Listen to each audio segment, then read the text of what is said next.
先分享一下半目下大神的 MACD 背离买卖法。币圈大佬半目下相信大家都听过，他当初带着1万本金起步，最后退圈时资产已经接近5000万。这是一个可以让朋友们立刻看到 MACD 效果并实战应用的方法，胜率在 90% 左右，盈亏比在1:2到1:3。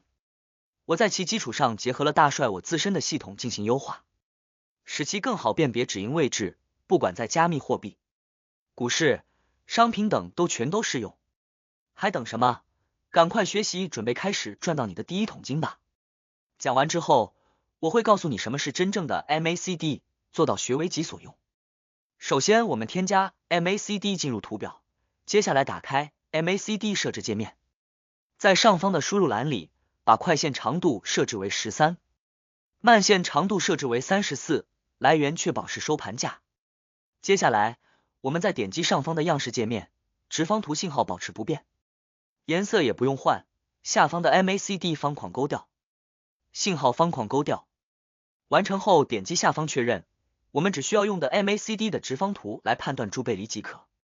MACD 的柱背离很简单，在这里我们先用自动判断。首先我们添加自动判断背离的最新版本，然后打开参数设置，在输入栏里把所有的其他指标背离都勾掉，只留下次数、划线和 MACD 柱状图3的选项，勾完以后点击确认即可。接下来我们还要添加 ATR 自动止损工具，找到 ATR 之后，我们修改其参数。第一个长度数值设置为12，接下来的多元数值设置为 1.2， 完成后点击下方确认即可。同时我们还需要添加大帅 RSI 系统，它是至关重要的止盈信号。添加完成之后打开设置，在样式里面把 K 的选项勾掉，别的不变。设置完成之后点击下方确认即可。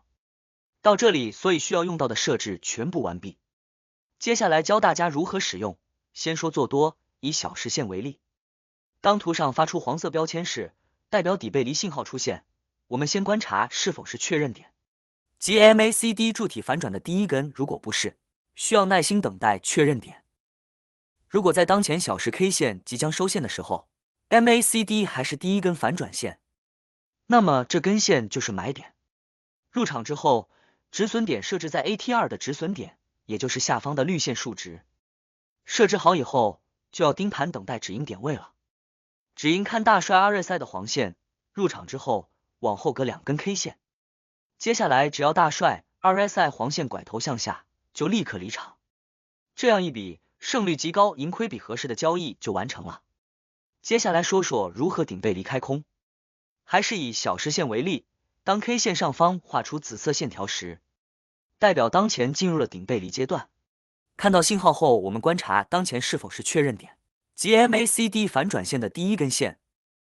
如果是确认点且1小时线即将结束，我们就开空单，止损设在 K 线上方 ATR 的红线位置。设置完成后，耐心等待行情走2根线，准备开始止盈。止盈使用大帅 RSI 系统的黄线，当黄线拐头开始向上的第一根线，则立刻止盈离场。这样我们就可以抓住每一波行情，同时又离场在较好的位置。听到这里，你已经学会了赚钱第一桶金的方法。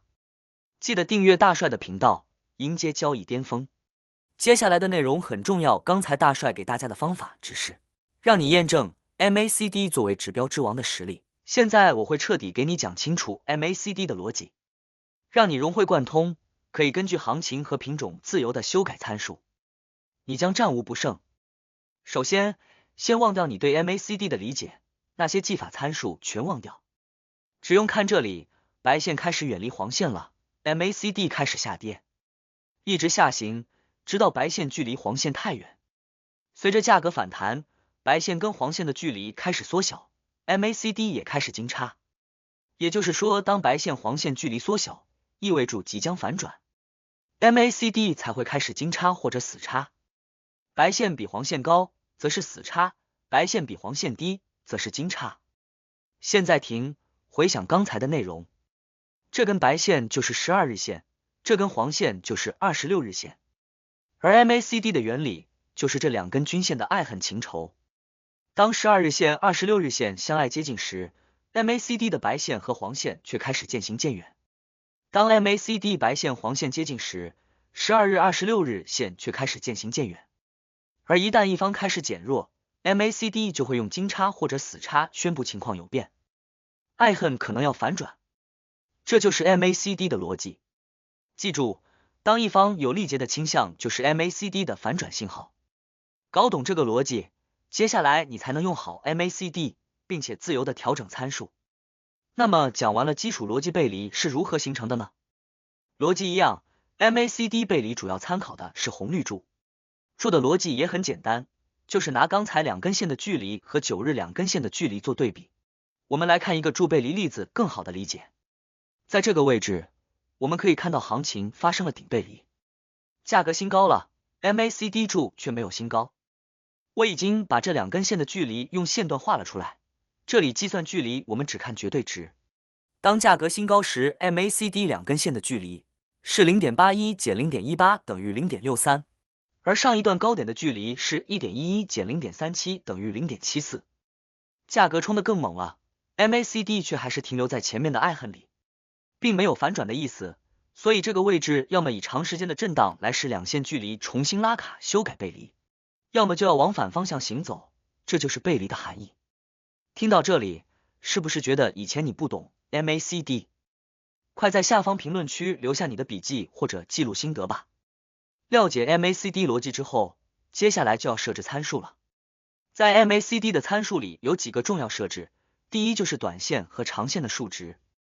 前面逻辑已经讲得很清楚了，你想用 MACD 测算哪两个均线的距离变化，就设置哪两个参数。如果只修改这两个参数中的一个参数，下面的 MACD 我设置了3个参数变化，分别是7和18、7和36、7和54。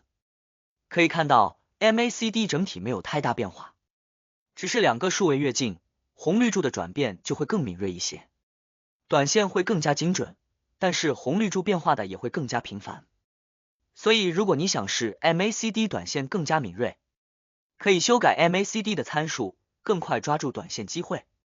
例如我把 MACD 参数设置为7和18，我们和 MACD 的预设参数12、26相比，你会发现7和18的金叉信号或者红绿柱转换信号会比12和26更快一些，可以说明你更好的把握短线机会。所以如果你判断当前行情是震荡行情，把 MACD 快慢线调小，可以更好的抓住短线震荡行情。如果是单边行情，你把 MACD 快慢线适当调大，可以更好的抓住大方向。接下来说第二个参数平滑信号，这个参数就是上面说的把快线减慢线的差值平滑。修改它可以更好的判断背离变化，可以使背离更加敏锐或者钝化。例如你可以发现，当我把平滑信号的参数由初始的9改成4时，一些背离信号会消失，会融合成一个周期变化。而如果我把它设置为3，那么背离的信号将会更加频繁。除此之外，还有 MACD 最常使用的金叉死叉用法。